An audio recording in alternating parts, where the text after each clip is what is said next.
Hey guys, what's up? And today I'm going to share with you what I read in May.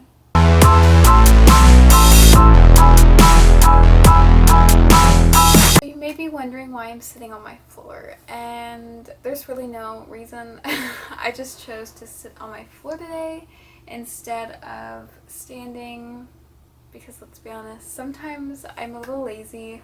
In the month of May, I read 7 books and I had 1 DNF, which I got over 200 pages in. So let's get into the book that I DNF'd this month.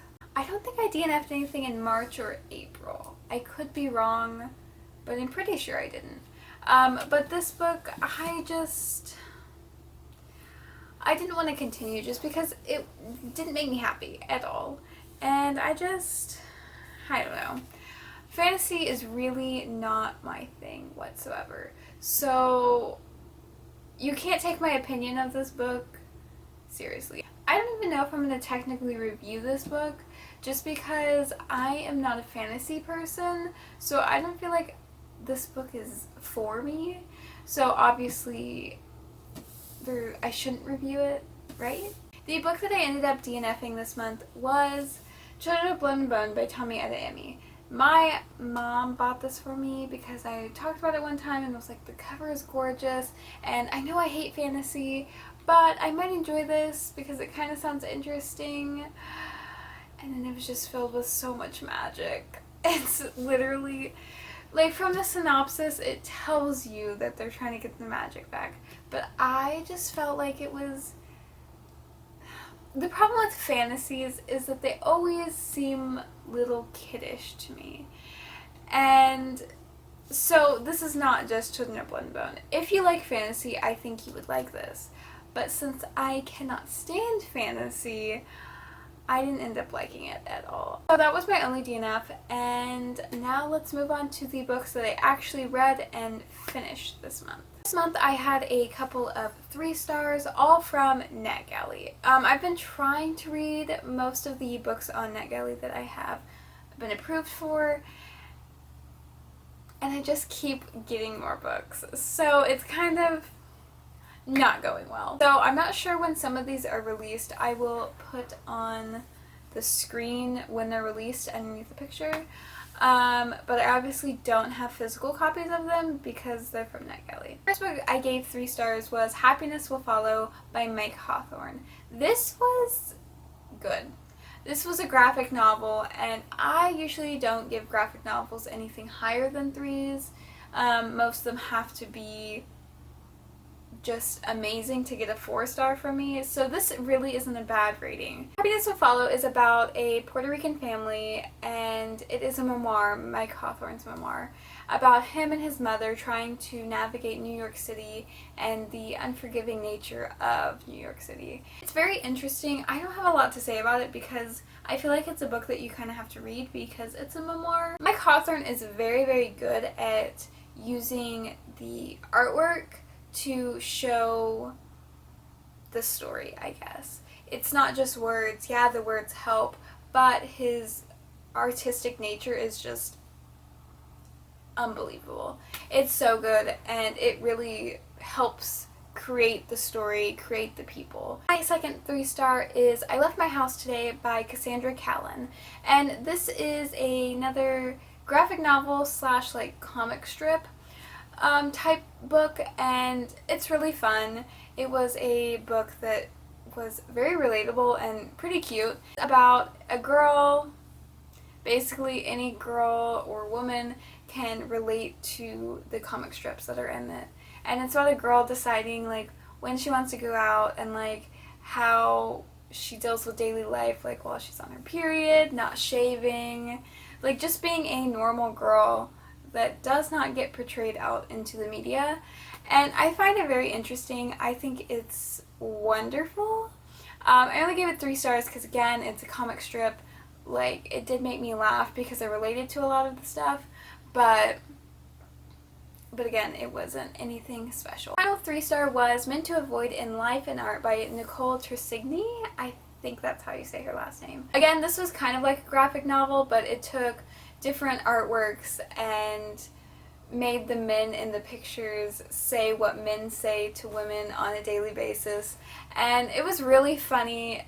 I mean, obviously, some of the shit was bullshit, but like, it's the shit men say to us, and so I thought it was really, really fun, and I enjoyed it. I'd probably look back onto it. Now onto the 4 stars. So I only have 2 this month, which isn't bad. This month really wasn't a bad reading month. The first book that I gave 4 stars. This was, originally when I read it, I gave it 3 stars. But I'm actually surprised. I love it more now. I don't know why I didn't think there was no action in it, but it's literally filled with action. And it is Insurgent by Veronica Roth. I'm currently rereading the series. I'm in the middle of The Legion.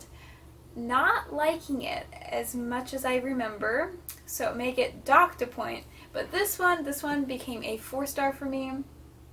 This is the continuation of the Divergent series about Beatrice, who has to decide what faction she wants to be a part of, and a lot of things go down. If you haven't read this by now, I'm surprised. But also, a lot of people on Bookstagram, they're just now reading it for the first time, so I don't want to give too much away. Then the next book I gave 4 stars was When Breath Becomes Air by Paul Kalanithi. This was not really a surprise. This book was beautifully written, as well as being very intelligent and informational, and I don't know. This is a memoir about Paul, who is in his last year of becoming a neurosurgeon, and he finds out he has cancer. And it's about him having cancer and trying to balance life, as well as figuring out what life really means and what is worth living for. And so, spoiler alert, he did end up dying, but his wife has excerpts in here just talking, and her writing is also very beautiful, and I think that's what touched me the most, like how she talked about Paul. It broke my heart. Now it is time for the 5 stars. I have 2 5 stars this month. One of them was a reread, and even though I didn't love it as much as I did the first time, rereading it, the writing was still beautiful. So the first 5 star is We Were Liars by E. Lockhart. And although I did not love this book as much as I did the first time, I kept the rating. So the issue I was having was that it wasn't as intriguing as the first time I read it, I guess.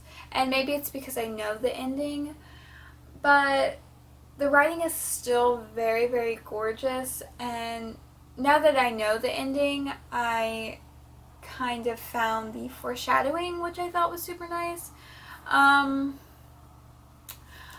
I don't know. I don't think I'll drop the rating, just because whenever I did rate this the first time, it was absolutely perfection. I really can't tell you much about this book just because I can't ruin anything, but this is a book about the Sinclairs, and they own basically this whole island, and they have a bunch of houses there, and Cadence one year loses her memory and can't remember what happens. The last book I read this month, and also my 5 star, that I hadn't read before.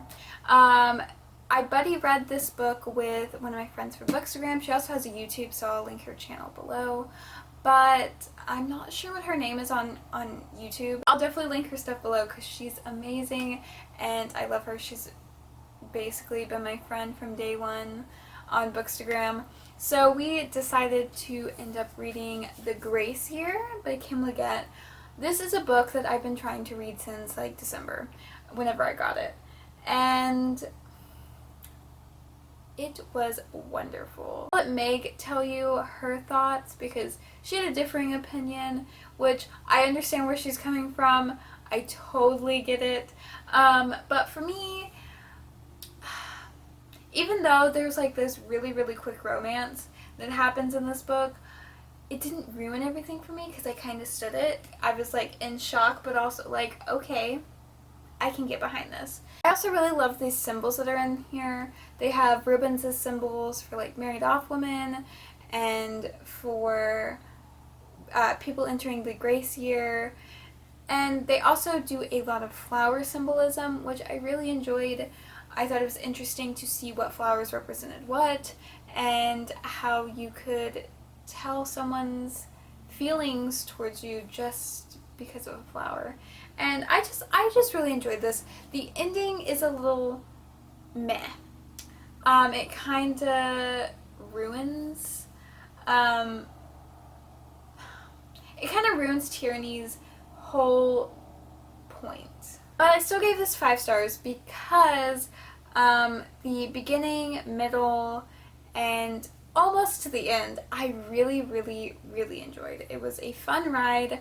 I basically read this in one sitting. I read like 30 pages a couple days before, but then I basically read it in one sitting.